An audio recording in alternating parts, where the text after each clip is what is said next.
So after that kind of brief introduction before, I'm going to move into more of the development of the project and why I've decided to do this, what previous concepts were, that what the previous architecture was, and kind of where I intend to do research to figure out how to actually bring this to fruition. So I thought about this project actually interning while I was interning at IBM, and part of the motivation was it's just a fun thing to do. It's cool for me to think about having the smart house, the Tony Stark kind of everything's automated. Click one button, you get set up for the morning, you get your theater system set up, or you get everything shut down for the night. That's kind of the goal. I want to free up a lot of my time for other things that are fun and that I want to do. So in its incarnation, my original kind of approach was to try to create this centralized system in which I had a cluster essentially of clients sitting in the center that would kind of act as the hub for this whole system.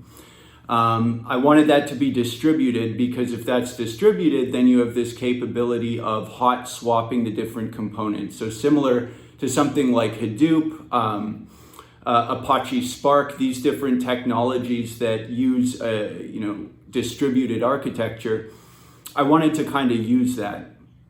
And then, of course, you'd have the sensors at the edge of this system, and they would pass information in rough form through JSON objects over to the central command.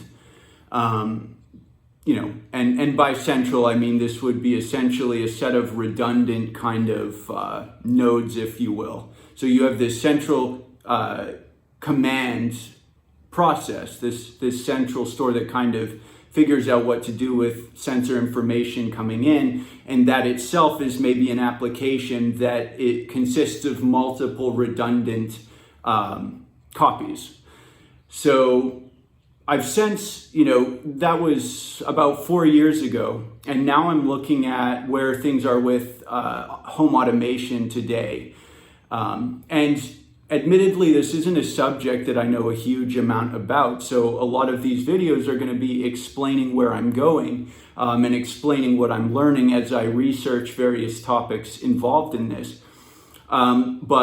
So having said that, one thing that I learned looking at where things are today is there's a lot of kind of incompatibility between different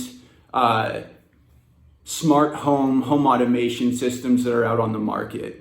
I'm a little limited in my knowledge of that, but you talk about different protocols, whether you can mix Google's Nest and Nest home devices with maybe Lowe's, which I think have since been canceled since I looked into that.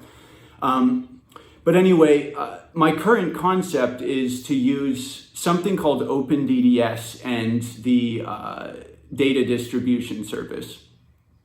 So I'm going to be researching that, and I'm going to post more videos on the capabilities of that system as this project progresses. But the general idea is you have this distributed data store that sensors can, view. It's global, and they can all subscribe or publish data to this store. There's an implementation that I'm going to use at Object Computing /OpenDDS, and that implementation also includes the security layers associated with DDS. And so there's a security implementation I'll be using as well. So that takes care of a lot of the concerns that I would have related to security, which is significant in home automation. It takes care of a lot of the rote work that I would have to do so I don't have to reinvent the wheel, especially a difficult wheel to reinvent. And it uses a language that I'm happy to be using. I'm looking at C++ for this so that I'm not bound by so the size of the sensor systems the size of the sensors, the size of the boards that I use during this process aren't restricted by the need for a certain amount of RAM because you need to run, you know, the JVM or something like that. So I'd like to go as low level as I can so that I don't restrict chassis size, so that I don't restrict hardware in any way. And therefore you can get a nice clean kind of home automation setup that's really conducive to what a person would expect with a, you know, marketable product or something that they really, it doesn't make the house look weird, to put it simply, and it's flexible. So there are more concerns that are kind of going into this, and by concerns I mean architectural concerns. I'm sure I'm going to overlook a lot, and I may be wrong about my direction right now, but this is the direction that seems like the best approach currently. So, you know, as I learn more, I'll update you on what I learn and, you know, go from there. So thank you very much and have a great day.